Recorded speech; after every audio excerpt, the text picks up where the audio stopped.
Hi guys, this is Nu-Trix of Synth Guy, and today I'm talking about the Novation Circuit.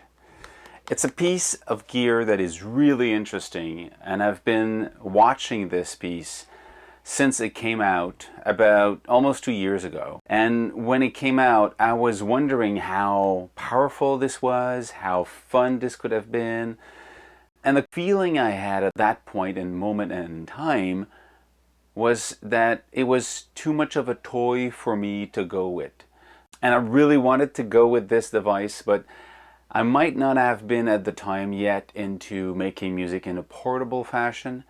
Since then, I totally changed my vision of how I make music, and now I want it to be mobile because my life is in a way that I've got kids, I'm a husband, and time that I have is very little, so I need to do it when and where I can. So the portable and mobile version of this type of device, or the iPad, which is the one I actually chose to go with for the last 2 years, that's the reason I go with mobile devices to make music. Because today, yes, you can use any device you want to make music, but you need to find one that goes with your workflow.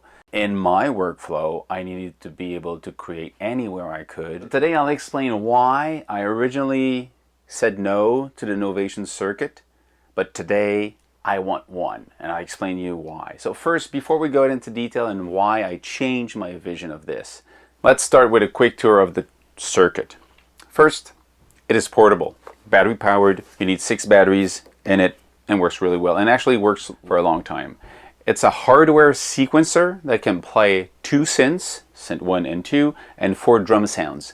Now, the 4 drum sounds are sample based, so there's not a lot of features in how you can control them. You can change the pitch, so basically the speed. You can change the decay on it. You can add distortion, and that's basically it. You know, there's not a lot of features on the drum sounds. Basically, the sounds that they provide sounds really good, but if they're not the one you want, you can now import your own sample in it using the editor on the computer and connecting through USB, and then you can actually put your own sample in them. So basically, pick the sample you want, put them in, and you're good to go. Now, the 2 synthesizers are from the Nova series of Novation. The Nova synths were released from 1999 to a little bit later, and you had the Supernova, the Nova, the Desktop Nova. There was, different types of, and the Ultra Nova and all that stuff. But the Nova is basically a physical model of an analog synth, so it's a digital recreation of an analog synth. The closest thing you had at the time was a JP8000 from Roland. This is their recreation of the electrical circuitry that you would find in an analog synth, and that's what you find in this. There's also 2 effects. There's like 16 delays and 8 reverbs. Plus there's a sidechain effect, so you can actually, let's say, pick the drum to sidechain and make, pump the bass if you want. So it's built in. It's a USB interface, so if you connect that to the computer, you can use MIDI to send in and out, and you can sync it with the computer. It can even become a controller for live if you want. So there's an introduction version of live that comes with it. It's made to control live also. If you look at the panel, you can see that these pads come from the launch pads.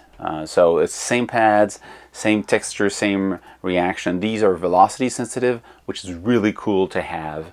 And all of the other buttons to play with, they've got colors at the back, so you can maneuver between them and see where you are. So color-wise, it's easy to understand where you're at with this. The sequencer is really interesting. There's a different way to play with it, but rapidly it becomes really easy to create with. Now, I will put in the description below the links to the official Novation Circuit videos. They're really well made. He explained a lot of things on how to do it. I'll put these in. And what I'll talk here today is more about the circuit evolved a lot since it came out, and Novation has a big thumb up for that because they released a lot of firmware. And the firmware, as they came out, you had more features and controls and user requested features. Like the last one, they added panning, which is kind of, yeah, I understand, this is something that works and you expect to have it, and they just been responsive to all that. So really cool.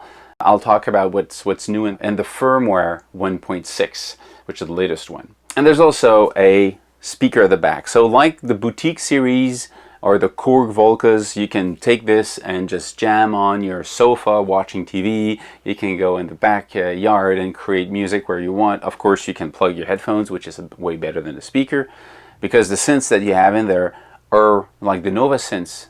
Most people believe they're just simple synths, but they're really massively powerful. And that's the reason today I want now to have one, because with the latest updates, they did open up the option of getting into and tweak the sound. So I'll explain.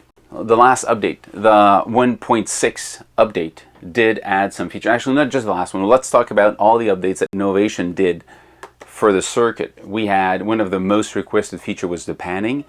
You go into mixer, and in mixer you've got octave and octave down, which is a normal mixer. We get the volume for each of the sounds. You press octave up. Now these now control panning. So you can go left, right. You hear that sound?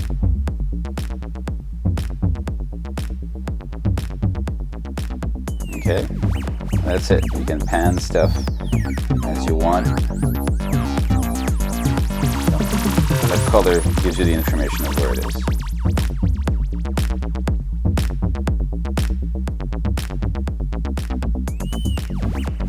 Okay, so very easy, very quick to use. And the graphic color, again, gives you the information of where you are. If you go back to kind of a dark color, you're back to center. There's also micro steps for drums. You can now enter micro step 3, 4, go into gate. And let's say here. And these are actually, if you're in 3, they're all going to be down here, and the 4 are going to be up there. And you play on this one, and I'm going to hear. So you hear? Now you have 3 of them. I don't want to hear that one.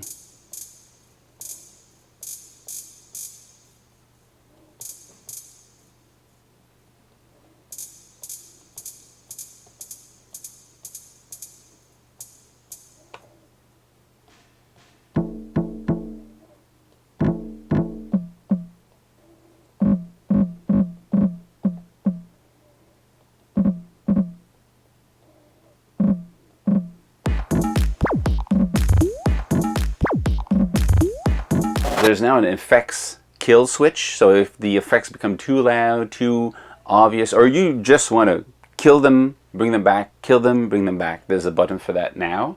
The kill switch, you go into effects. Now there's a new button here, the white button here. Let's say I assign something to my drum sounds, and I assign the panning, the reverb. Okay. If I press here, kill it. Back on. Kill it. Back on. Kill it. There's a quick view feature, which is really cool because you used to switch between menus to change your stuff. Now, quick view, let's say you're in effects and you would like to go into mixer, but you don't want to leave effects, so you press and you hold on mixer. And you go change something. Let's say mute this one. Release, you go back into the effects. Or you're in synth mode and you want to go into the effects. You press effects, you change the effects you want, you put them back on. Release, you go back into this. So normally you would have to switch between mode, but in this case you stay in the mode you want. You press on it, you reactivate what you want, release, and you jump back. So they call it quick view. Very fast to move between without having to switch menus. There's effects automation. You can record the effects send, how much you send. Automation for effects, you go in effects. If you want to add this and you want it to come in at different places, you press and hold record while it plays.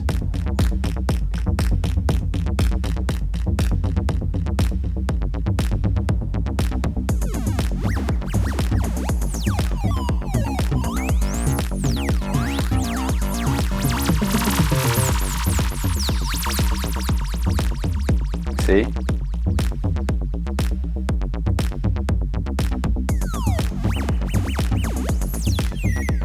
It's the whole song coming back. That's it. Okay, So the amount of effects depends on where you do it. There's brightness control. If you find that the buttons are too bright when you work in a dark environment, you can actually change that. You turn it off. When you turn it on, you press on shift when you turn it on.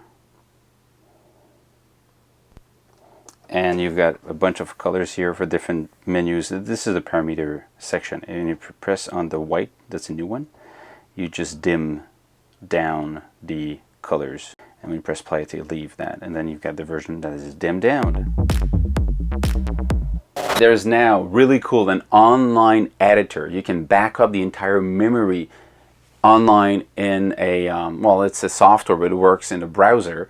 And that browser you can save the memory, you can actually load new sounds for the drums, you can rename the stuff for your own purposes, so you can do your own package, what they call pack. A pack will have the sequence, the sound memories, and the samples in them, and the parameters and all that. So you can save that for later on and load them back in, so pretty cool. You have something called the sample flip. You can flip samples. We'll change that sound.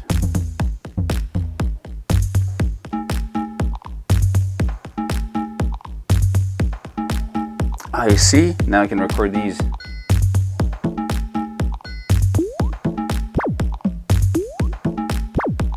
So you're flipping. This is the sample flipping. So while it plays,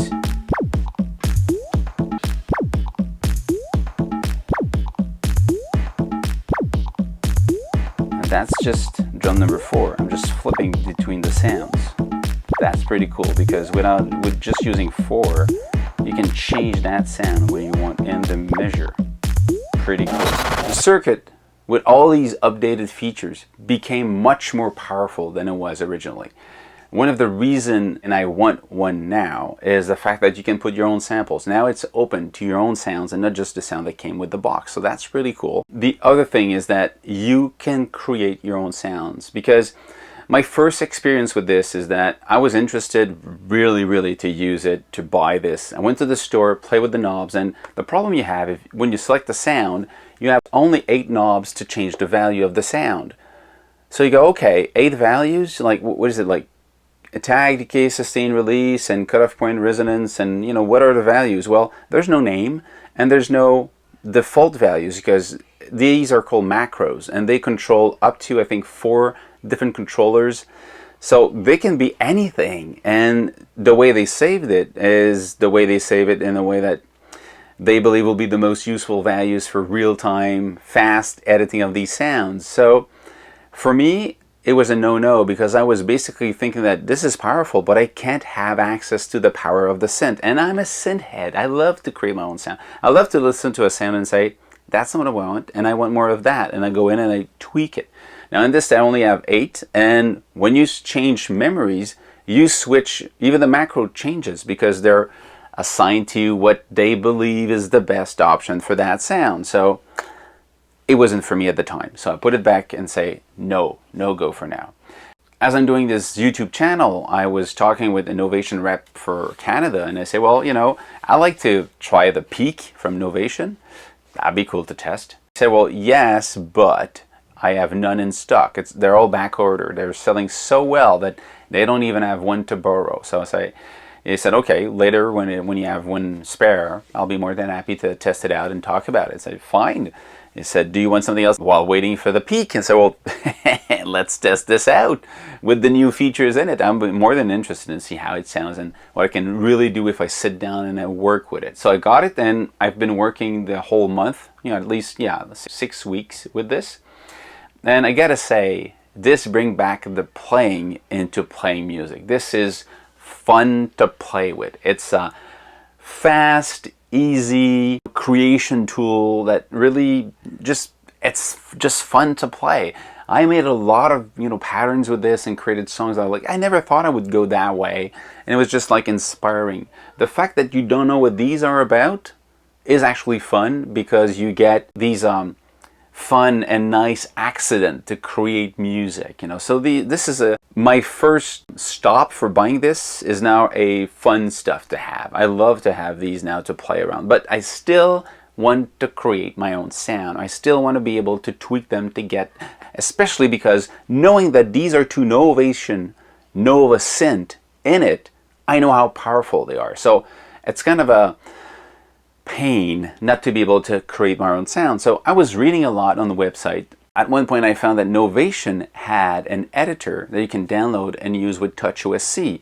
And I was like, okay, cool, TouchOSC, I can have that. So it's on the iPad. I bought TouchOSC, downloaded the free patch, and the free patch gives you control over, I'll show you what TouchOSC is about. So TouchOSC would give you control over, you know, panning. In this case, they have drum 1, drum 2, drum 3, drum 4. And for each of them, you would have the patch. You can change the sound of, you know, load a different sound, the volume of it, the pitch, the decay, the EQ, and distortion. So very simple editing function, but these are basically what you have. You don't have more than that in a circuit to create your drum sounds. You need to sample another sound if you want something else. You would have reverb send, delay send, main resonance, and cutoff. Main resonance, which is cool because on this, you have the main filter. That's the filter. But you don't have a resonance button here. So you can go with the high pass filter or low pass filter, but there's no resonance value. You need the other thing here. So that's interesting. Then you've got the macros, the purple macros and the green macros, and these are the macros for creating the two sounds for Synth 1 and Synth 2. Cool. But this doesn't give me any more value or control power over creating my own sound. So I was kind of bummed out because I expected a lot more, like a real editor. I will put the link in the description for downloading this if you want. But there's also another, that's a guide, it's a PDF guide about the MIDI controls that this can support. And there's the whole list of all the controllers to create the sounds for Synth 1 and Synth 2. Every parameter is listed there and you can create your own. Pretty fun. But so then I started to create my own. I said, okay, let's go. If you want to do this with something like TouchOSC, you need the editor, goes into the computer, editor connected to the iPad, create the patching you want. So I just assign and create the sliders and assign them to what I want. But then I get to a point that to get to the other values, you need specific control change or not supported by TouchOSC. So I'm kind of stuck at that level, which is not bad. You know, it's kind of a, you've got the envelope oscillators values for oscillator 1 and 2, the mixer values for the two oscillators, the filter section, the main mixer, and the ADSR. So for the ADSR envelope, but I don't have the envelope for the filter or the matrix or the LFOs. So because those, they fall into different categories of controllers that are not supported by TouchOSC. So that's kind of, I was bummed out. Like, okay, I was ready to create my own stuff. And what was cool is actually I could use this with the A1 as a Bluetooth interface, and that would be sent to the Novation, and then this would follow what I was doing on screen. So it would actually work really well, but TouchOSC is limited. And that's where I kind of stopped, and I said, okay, maybe I will use it again, but for now, let's start and look back if somebody did something. And of course, Novation did have a partnership with Isotonik Studio. And Isotonik Studio made this really amazing, well done interface editor. It uses all the parameters that came in the PDF I told you about, and they build a graphic interface to be able to control the Novation. So it exists as a standalone, and it's free. It's free. Now there's also a pro version for less than $20. Then you have something like a JP8000 almost. You know, it's really powerful. And you've got two of them and 6 voices of polyphony for Synth 1 and Synth 2. I find this pretty damn cool. That's why today I really want to use this. You know, this is a self-contained, portable music machine. I say a thumb up for Circuit, especially because Novation has been continuously supporting the Circuit community and coming up with new versions. That's why today I want one of these. The power you have in this box is amazing, and the fun factor is amazing. on top of the fact that it's well built, all rubber pads and sturdy knobs. It's a cool device. So I say it's gonna be a permanent box in my studio very soon. Actually, this one won't go back to the Novation. I'll keep it. That's it, guys. I do this because I think that there's so many options today when you want to make music that it's hard for some of us to kind of decide what we want. And that's the first thing I try to look around, figure out if it's the right device for me, because we too easily buy too much stuff. It's easy for us to just buy and buy and buy and get more plugins and get more synth and get more hardware, and then you're just drowned into gear and you're not even making music. So I try to focus. In the last years, I've been focusing on getting only the stuff I want, because I actually use it. If I don't use it for more than 6 months, I start to think about, I force myself to use it in a song, or I have to get rid of it. So that's kind of how I approach it, because one, I don't have that much space. As you're seeing, this is the whole space I have, nothing else. So I need to stay in that zone. And the mobility of everything is for me very important, because I can create anywhere. And this is like an iPad for me. This is made to travel.